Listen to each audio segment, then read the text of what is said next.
Hello my friend, welcome to the session of wellness wonder and learning. अब शिक्षा की स्थिति के बारे में हम जब जानकारी प्राप्त कर रहे हैं तो हम एक एक एरियाज के बारे में जानेंगे, जिसमें कि पलामू, लातेहार और गढ़वा का जो क्षेत्र है, यह इलाका काफ़ी पिछड़ा क्षेत्र है और इसमें ये नक्सल प्रभावित क्षेत्र भी है। इन क्षेत्रों में जो स्कूल्स हैं उनमें बेसिक इंफ्रास्ट्रक्चर की कमी है, जैसे यहाँ पर उचित शौचालय नहीं है, पीने का साफ पानी नहीं मिलता है और प्रॉपर क्लासरूम्स भी नहीं है। तो आइए हम जानते हैं कि इन नक्सल प्रभावित क्षेत्रों में शिक्षा की स्थिति को किस तरह से हम इसमें चेंज कर सकते हैं, बच्चों को बुनियादी शिक्षा किस तरह से मिले और समुदाय बच्चों और आदिवासी समुदायों का भविष्य किस तरह से उज्जवल किया जाए, इसके बारे में भी हम जानेंगे। शिक्षा की बुनियादी ढांचों में सुधार कैसे हो,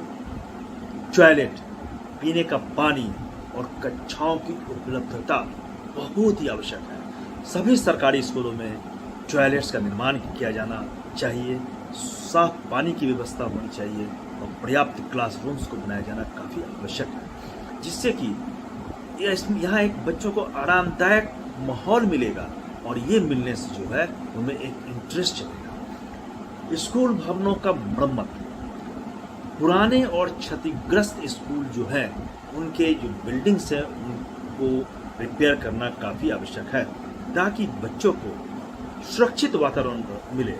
अगर स्कूल में वो बैठते हैं, कभी छत गिरती है, दीवार गिरती है, तो ये वातावरण असुरक्षित हो जाता है। तो बच्चों को पढ़ने के लिए सुरक्षित वातावरण दिया जाना काफ़ी आवश्यक है। तो इसमें बुनियादी ढांचे में चेंज करके इसको रिपेयर करने की आवश्यकता है। शिक्षकों की संख्या में कमी अभी है, इन्हें बढ़ाना। शिक्षकों की संख्या बढ़ाने के लिए नई नियुक्तियां की जानी चाहिए, ताकि प्रत्येक कक्षा में एक शिक्षक अवेलेबल हो, जो अभी नहीं है। एक शिक्षक को कई क्लासों में जाकर पढ़ाना पड़ता है, काफ़ी लोड रहता है उन पर और क्वालिटी एजुकेशन वो नहीं दे पाते हैं। शिक्षकों को नियमित रूप से ट्रेंड किया जाए, ताकि वे बच्चों को बेहतर तरीके से और जो अभी करेंट टेक्नोलॉजी है, करेंट जो डिजिटल एजुकेशन है, उसके माध्यम से उन्हें शिक्षा दे सके। इसकी काफ़ी आवश्यकता है और सबसे आवश्यक है कि आदिवासी बच्चों को स्थानीय भाषा में शिक्षा देने का प्रबंध किया जाना चाहिए, ताकि वे अपनी ही भाषा में शिक्षा को प्राप्त कर सकें। इसके लिए बच्चों में जो है शिक्षा के प्रति रुचि बढ़ेगी और उनमें आत्मविश्वास जागृत होगा। आत्मविश्वास जब जागृत होगा तो वो शिक्षा की ओर जाएंगे, क्लास करेंगे और उचित शिक्षा प्राप्त कर पाएंगे। तकनीकी और कौशल विकास, माध्यमिक स्तर पर टेक्निकल और प्रोफेशनल कोर्सेज को इसमें शामिल किया जाना चाहिए, जिससे बच्चों को रोजगार के लिए बेहतर अवसर मिले। शिक्षा जो है अभी प्रोफेशनल होना चाहिए, किस तरह से अर्निंग की जाए, ये बहुत ही जरूरी है। आज का समय काफ़ी चेंज हो गया है। आज बच्चों को सिर्फ बुनियादी शिक्षा देने से काम नहीं चलेगा। आज प्रोफेशनल एजुकेशन की काफ़ी आवश्यकता है, ताकि शिक्षा का उपयोग वो अपने लाइवलीहुड के लिए कर सकें, उनका जीवन का स्तर जो है वो ऊंचा उठ सके। स्थानीय स्तर पर कौशल विकास केंद्र खोले जाएं, जहां बच्चों को उनकी रुचि के अनुसार, उनको जो अच्छा लगता है उसके अनुसार जो टेक्निकल और प्रोफेशनल एजुकेशन दिया जाए।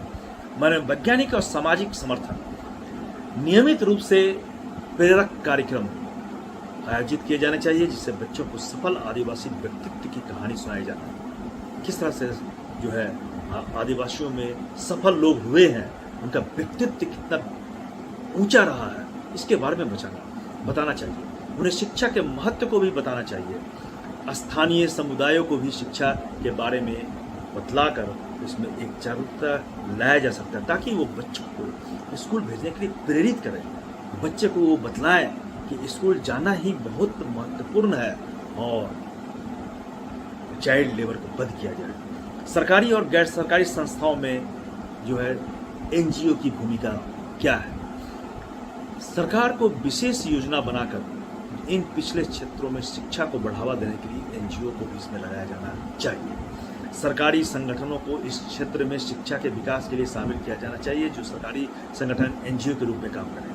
ये स्कूल के लिए संसाधन जुटाएंगे, शिक्षकों को ट्रेनिंग देंगे और बच्चों के लिए विशेष कार्यक्रम लाएंगे ताकि बच्चों में एक जागृति आए, एक इंटरेस्ट पैदा हो। मनोरंजन और सांस्कृतिक कार्यक्रम, स्कूलों में मनोरंजन और सांस्कृतिक गतिविधियों का समावेश काफ़ी आवश्यक है। इनका आयोजन जो है बच्चों को आकर्षित करता है, बच्चे जो है पढ़ाई की ओर रुचि लेंगे। कला के क्षेत्र में भी बच्चों को इसमें शामिल किया जाना, संगीत और स्पोर्ट्स के लिए उन्हें प्रोत्साहित करना, और उससे उनका आत्मविश्वास बढ़ेगा और शिक्षा के प्रति जो है वो सकारात्मक दृष्टिकोण अपना पाएंगे।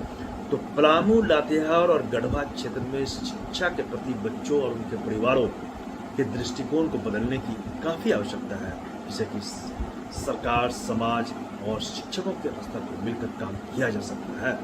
शिक्षा ही वह माध्यम है जिससे कि इन क्षेत्रों में बच्चों के भविष्य को उज्जवल करके आगे बढ़ने में मदद किया जा सकता है। अगर हम सही ढंग से इसमें प्रयास करें तो निश्चित रूप से आदिवासी बच्चों में शिक्षा के प्रति रुचि जगेगी, उनका जीवन जो है एक पॉजिटिविटी को अपना पाएगा और परिवर्तन, एक चेंज की ओर अग्रसर होगा। परिवर्तन ही सृष्टि का नियम है।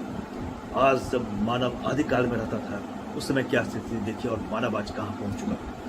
मानव जब सतयुग और द्वापर के समय में जो राक्षस थे, उन राक्षसों को भी हमने चेंज किया, उनके मेंटलिटी में चेंज किया, और वो वही आज सभी मिलकर जो है किस तरह से दुनिया को उन्नत बनाया।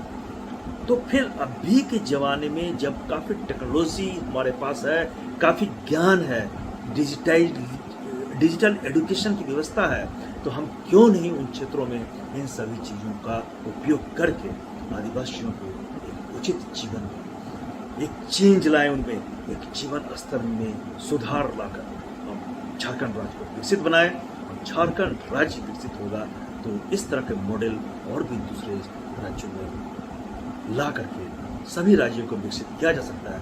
तभी जो है भारत डेवलप्ड कंट्री होगा और 2047 तक जो डेवलप्ड कंट्री बनाने की जो हमारी मंशा है वो पूरा हो पाएगा। धन्यवाद।